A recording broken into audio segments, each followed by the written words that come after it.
Hi guys, this is Rama Swaraj. Welcome you all to my first ever YouTube video.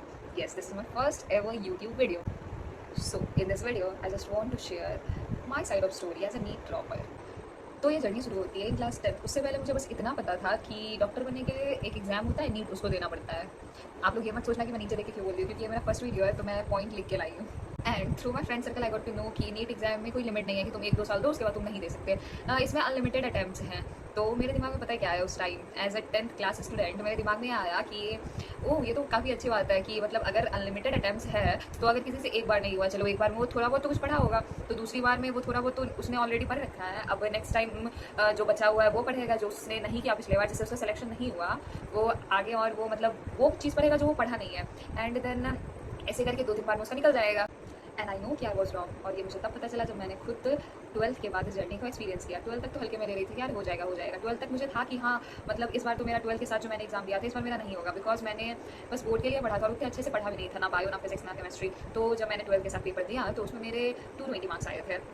उस time I was not feeling demotivated, because मुझे पता था कि मैंने उतना पढ़ा नहीं है कि मेरे उतने मार्क्स आ सकें। Then after 12th I took a drop year and went to आकाश.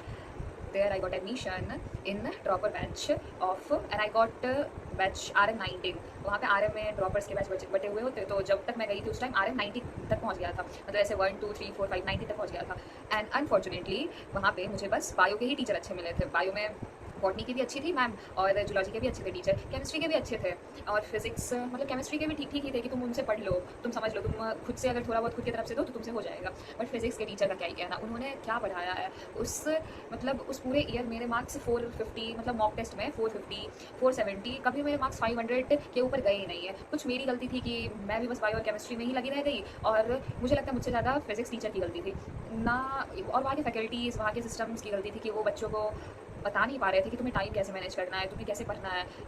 तो एक तो मैं होम सिकनेस फील कर रही थी और मुझसे ना पढ़ाई अच्छे से हो पा रहा था। मतलब मैं अपनी तरफ से पूरी कोशिश कर रही थी कि मैं 500 के ऊपर लाऊं मार्क्स, क्योंकि मुझे पता था कि मुझे नीट निकालना है। ऊपर से मेरे पेरेंट्स के बहुत ज़्यादा रुपए लग चुके थे यहाँ कोचिंग करवाने में, कि मतलब मुझे ऐसा था कि मुझे निकालना है नीट, कैसे भी करके निकालना है। मैं अपने मेंटल हेल्थ को भी साइड रख के पढ़ाई कर रही थी। बट होता है ना कि आप एक टाइम ऐसा आता है कि आपसे नहीं हो पा रहा होता है, तो वही टाइम आया था एंड आई वेंट टू आकाश। और वहाँ पे जो मतलब होते हैं टीचर जो हेल्प करते हैं ये सारी चीज़ पे, होम सिकनेस हो रहा है वहाँ, तो मैं वहाँ गई थी। वहाँ हमारे बैच की बॉटनी मैम जो हमें पढ़ाती थी, मैं उनके पास ही गई थी अपनी सारी प्रॉब्लम्स को लेकर। And you want to know कि उन्होंने क्या बोला कि बेटा करना तो पड़ेगा ही, घर से दूर आई हो कर, तो कर मतलब घर से दूर आई हो करके जाओ वरना पेरेंट्स क्या सोचेंगे। मतलब उन्होंने मोटिवेट तो नहीं किया, ऊपर से बस मुझे वही सब बताया जो मुझे पता था कि हाँ मुझे करना है, उन्होंने रास्ता नहीं बताया। So this was about my first drop. मेरे फर्स्ट ड्रॉप में मतलब जब मैंने एग्जाम दिया 2025 में, उस बार का पेपर भी हार्ड था। इट वॉज हार्ड देन 2016 के पेपर से भी हार्ड था। तो फिर भी मेरे मार्क्स आए थे 350 अप्रॉक्स 2025 में, जो कि काफ़ी अच्छे थे। मेरे घर वाले को मतलब मेरे घर वाले वैसे नहीं है मतलब बाकियों की तरह की जो सपोर्ट करे कि हाँ बोले कि तुम्हारा पिछले बार से अच्छा है, तुम इससे भी अच्छा करो। मेरे घर वाले, मेरे पापा बोलते हैं कि तुम्हें जिसमें भी एडमिशन मिले तुम एडमिशन ले लो, आयुष के कोर्स में मिले, BBSc मिले, MBBS तो नहीं मिलेगा, जिसमें भी मिला एडमिशन ले लो। लेकिन अनफॉर्चुनेटली मुझे किसी भी गवर्नमेंट में एडमिशन नहीं मिला, मतलब किसी भी कोर्स के गवर्नमेंट कॉलेज में मुझे एडमिशन नहीं मिला। लेकिन मैंने IGIMS का एक फॉर्म भरा था जो कि अगस्त के टाइम पे निकलता है, जहाँ पे नीट के स्कोर कार्ड के बेसिस पे तुम्हें पैरामेडिकल में और BSc नर्सिंग ANM GNM में एडमिशन मिलता है। तो मैं भी उसके लिए फॉर्म भरी थी और मैं वहाँ गई भी थी। मेरा ऐसा था कि चलो BSc नर्सिंग ही कर लेते हैं। उस टाइम मैंने उसके बारे में ना उतना रिसर्च किया था, ना मैंने अदर अलाइड हेल्थ कोर्स के बारे में उतना रिसर्च किया था।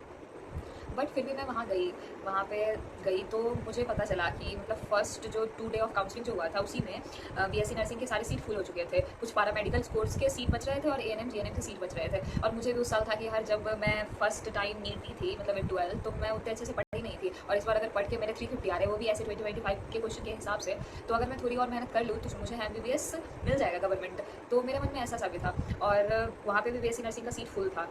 तो कह सकते हो कि ये गॉड का डायरेक्शन ही था कि मतलब भगवान ये बताना चाह रहे थे कि इस बार तुम एडमिशन मत लो। और thank god that I didn't took admission there. मुझे ANM GNM नहीं करना था, क्योंकि ANM GNM करने के बाद तुम्हें पोस्ट बेसिस BSc नर्सिंग करना पड़ता है। तुम्हें नॉर्सेट या किसी भी गवर्नमेंट जॉब के लिए अप्लाई करना, अच्छे लेवल पे पे करता हो, उसके लिए तुम्हें पोस्ट बेसिस BSc नर्सिंग करना पड़ेगा। तो मैं नहीं रही थी, कोई भी कोर्स वहाँ पे नहीं रही। मैं सोची कि एक और साल खुद को देती हूँ, अगर हो गया तो अच्छी बात है, नहीं हुआ तो फिर अगले साल किसी दूसरे पैरामेडिकल कोर्स में या मतलब BSc नर्सिंग ही करूँगी। तो फिर and I made the decision कि मैं घर से ही ड्रॉप लूँगी, क्योंकि कोचिंग्स का हाल तो मुझे पता था कि कोचिंग्स में भी बच्चे पढ़ रहे हैं, किसी मतलब ऑनलाइन बैच से ही पढ़ रहे हैं वहाँ के, मतलब वहाँ पता है मैं हॉस्टल में रह रही थी, वहाँ के मेरे कोर्स से ज़्यादा फ़ी तो मेरे हॉस्टल का था, वहाँ पे मैं रह रही थी। तो वहाँ के सारे बच्चे, मोस्ट ऑफ द बच्चे मतलब क्लासेस करने ना जाके हॉस्टल पे रह के रूम में ही खुद का ऑनलाइन पढ़ाई करते थे, मतलब सेल्फ स्टडी करते थे। और मैं भी करने लगी थी लास्ट में, जब मुझे लगा कि यहाँ के टीचर ना सिस्टम्स कुछ ठीक कर रहे हैं और ना टीचर्स अच्छे हैं, तो मैं भी खुद से ही पढ़ाई करने लगी थी। तो मैंने ऐसे ही बायो को खुद से संभाला, केमिस्ट्री को भी कुछ हद तक खुद से संभाला और फिजिक्स भी कुछ हद तक खुद से संभाला। इन शॉर्ट मैंने IGIMS के किसी भी कोर्स में एडमिशन नहीं लिया 2025, ये सोच के कि मैं 1 साल और इस एग्जाम को अगर दूँ अच्छे से तो मुझसे नीट निकल जाएगा, मतलब मुझे गवर्नमेंट MBBS मिल जाएगा। एंड आई टुक डिसीजन कि मैं घर से ही करूँगी, अब ड्रॉप लेके आराम से सेल्फ स्टडी करूँगी। But this was my worst decision, one of the worst decision that I took in my entire life time till now. घर से पढ़ाई नहीं होता मेरे दोस्त। तुम्हें घर में एक तो माहौल नहीं मिलेगा अगर तुम you are the first generation, you will be the first generation doctor of your family. ऊपर से और तुम्हें हर्डल्स मिलेंगे, ऊपर से लोग बैठे हैं तुम्हें डिमोटिवेट करने के लिए। तो don't to drop from your own house, या तो तुम लाइब्रेरी ज्वाइन कर लो या तो तुम बाहर चले जाओ। एटलीस्ट हॉस्टल में रह के तुम्हें वो माहौल तो मिलेगा, तुम्हारे आसपास वैसे बच्चे तो रहेंगे जो जिसे तुम देख के तुम थोड़े बहुत तो मोटिवेट होगे। घर से कभी ड्रॉप मत लो। तो फिर मैंने इस बार नीट 2026 दिया, तो इसमें भी मेरे मार्क्स आ गए थे, अच्छे थे, कुछ हद तक अच्छे थे कि मुझे BAMS इस बार आयुष के किसी भी कोर्स में मुझे एडमिशन मिल जाता है या BDS गवर्नमेंट। और फिर देन मुझे पता चला कि पेपर लीक हो गया है, और अब क्योंकि पेपर लीक हो गया रीनीट होगा, तो रीनीट हुआ और रीनीट मेरा उतना अच्छा नहीं गया। तो रीनीट में मेरे स्कोर आ रहे हैं अप्रॉक्स 400 to 450 के बीच ही आ रहे हैं। और अब मुझे लग रहा है कि मुझे अब और इस नीट के एग्ज़ाम को और चांस नहीं देना चाहिए मुझे खुद को इस नीट के लिए, क्योंकि मैं जितना कर सकती थी मैंने किया इस 2 साल में। मेरी भी गलती थी कि मैं डिसिप्लिन मेंटेन नहीं कर पाई, जितना करना चाहिए, जितना इस एग्ज़ाम को देना चाहिए उतना शायद मैं नहीं दे पाई, और मुझसे नहीं होगा क्योंकि मैंने अपने लेवल मतलब जितना मैं कर सकती थी मैंने उतना किया, लेकिन अब मुझसे और नहीं होगा। तो that's it for the video. This was my story as a NEET student, as a NEET dropper, you can say. This video is not for sympathy कि मैं आप लोगों से सिंपथी गेन कर सकूँ, मुझे सिंपथी नहीं चाहिए। And also I want to say कि अभी तो जब तक नीट का रिजल्ट नहीं आता तब तक तो मैं फ्री हूँ। तो मैं ऑनलाइन बायो टीच करना चाहती हूँ, जिन्हें जिन भी बच्चों को उनसे हेल्प मिल सके, जिन किसी बच्चों को उससे हेल्प मिल सके, जिस किसी की भी मैं थोड़ी सी भी मदद कर सकूँ, तो आप लोग मेरे वीडियो लेक्चर्स देख सकते हैं, जो कि मैं जल्दी अपलोड करना स्टार्ट कर दूँगी 1 day per chapter। Thank you, bye, love you.